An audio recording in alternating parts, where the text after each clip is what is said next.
네, 쌤. 그 수시의 전형을 갖다가 간소화할 때 교과형, 종합형, 논술형, 그리고 실기 가로 열고 특기형 이렇게 했단 말이에요.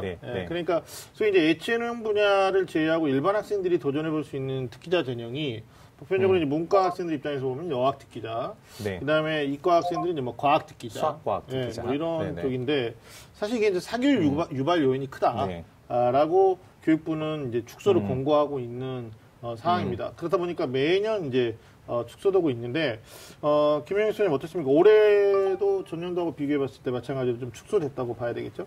네, 결론만 먼저 말씀드린다면은 그 대교육하고 교육부의 그 축소 권고에 따라서 전년도보다 올해는 161명이 줄은 2,084명을 선발할 예정이고요. 문제는 이제 내년에는 더욱더 줄은 523명이 올해부터 줄은 1,561명을 선발할 예정입니다. 특기자 전형으로요. 그래서 점점 지속적으로 이 축소 추세가 좀 늘어나고 되고 유지될 있다고. 것이다. 근데 21학년도까지 아직 발표는 안 됐는데 이와 같은 흐름으로 간다면 지금 이제 고등학교 1학년에 해당되는 학생은 더 많이 줄어들 가능성이 높고.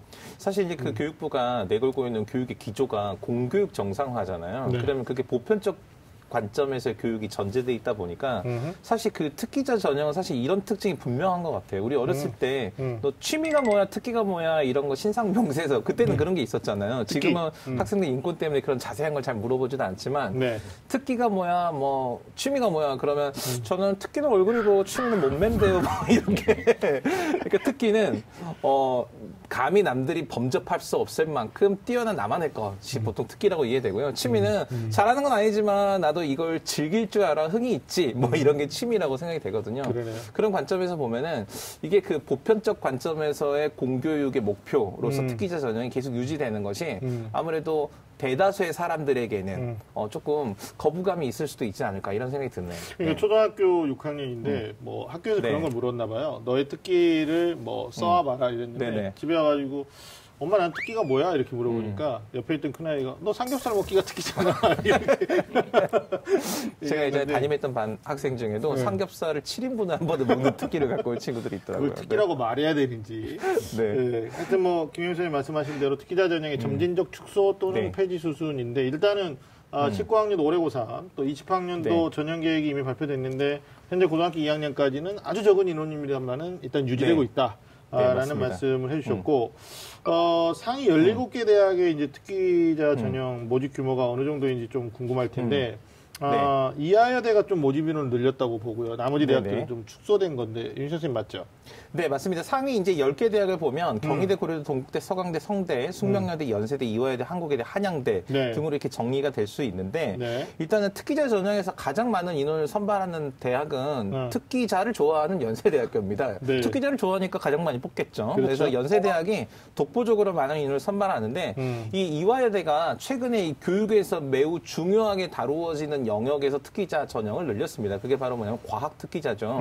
그래서 이제 우리 뒤에서 얘기를 하겠지만 사실 최근 학교 교육에서 소프트웨어 교육 과정이 학생들한테 의무적으로 실시가 되고 있거든요. 그런 관점에서 이 소프트웨어, 미래 한국의 4차 산업을 이끌어갈 인재를 키운다는 관점에서 이 소프트웨어 특기자 전형도 신설되거나 또는 조금 인원이 늘어나거나 또는 유지되거나 하는 그런 경향을 보이고 있습니다. 그러네요. 연세대가 아마 특기자 전형 최대 모노라고 해도 과언이 아니고 근데 또 연세대 특징상 보면 송도 캠퍼스가 있잖아요.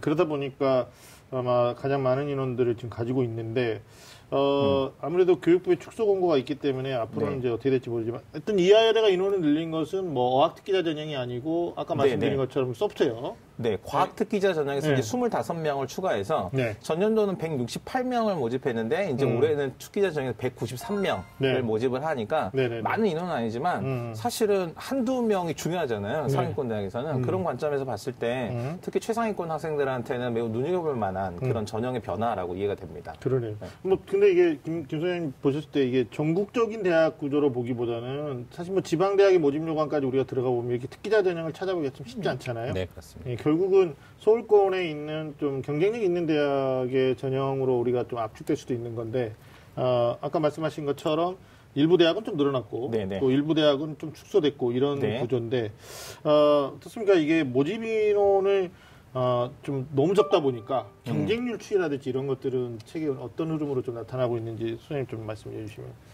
지금 올해 특히 두드러진 게 그 연세대 같은 경우는 네. 그 국제학부에서 83명을 줄였습니다. 네. 일반 학과에서 합산해서 총 104명이 연세대에서 줄었고요. 네. 그다음에 특히 또 눈여겨봐둘 대학은 이제 동국대학교에서 네. 어학특기자를 완전히 폐지하면서 그렇죠. 33명이 완전히 없어졌습니다. 네.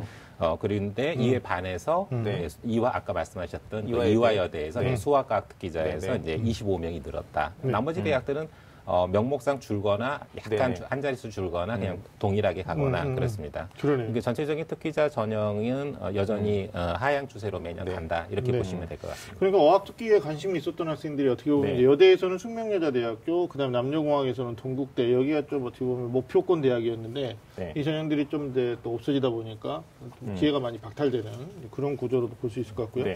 말씀하셨던 것처럼 과학기술정보통신부 주관하는 SW, 우리가 통칭해서 SW죠. 소프트웨어. 중심대학 사업에 선정된 대학들. 이것도 사실 뭐 지원금하고도 연관이 돼 있는 거죠? 네, 그렇습니다. 국가재정지원 사업의 일환으로 그러니까 그 소프트웨어 교육을 이렇게 선도하는 대학들. 그리고 이제 대학뿐만이 아니라 이 고등학교들에도 이 소프트웨어 교육을 특화하는 이 고등학교 일반고에도 상당히 많은 국가 예산이 지원이 되고 있거든요. 그래서 그런 관점에서 이런 대학이 운영하는 그런 중심대학 사업을 효율적으로 운영하고 이제 끌어갈 인재를 키우기 위해서는 필연적으로 소프트웨어와 관련된 특기자 전형이 아마 유지가 되거나 신설이 되는데 그래서 이제 올해도 이제 신설하는 대학들이 있습니다. 그래서 경희대나 한국외대 같은 경우도 경희대도 KSW 인재 전형 해서 10명이 신설이 됐고요.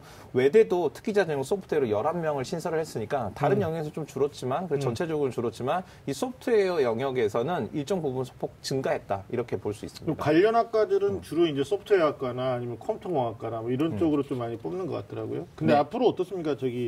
지금 아래 학년, 뭐 2학년이나 1학년 학생들도 좀 관심이 있을 것 같은데, 이 소프트웨어 특기자 전형은 좀 확대 유지될 것으로 전망이 되시나요? 네, 전년도에 총 193명을 선발했는데 올해는 인원수는 동일합니다. 193명 동일하는데 아까 말씀하셨듯이 이제 경희대하고 외대가 줄었고 새로 신설됐고 이에 반해서 아주대하고 일부 대학이 축소됐습니다. 그래서 숫자는 동일한데 이제 문제는 내년에 2020학년도에는 올해 193명이 내년에는 106명으로 87명이 줍니다. 감소되네요. 그래서 이 전형도 올해 수험생들은 적극 공략을 해야 되는 내년에 좀 축소가 되는 형태를 미리 좀 대비하시기 바랍니다. 그러니까 과학기술정보통신부에서 주관하는 건데 이게 특기자 전형에 어떻게 보면 대통령 공약상하고 맞물려 있는 건가요? 뭐 제가 그런 건 아니어서 정확한 답변을 드릴 수 없습니다만.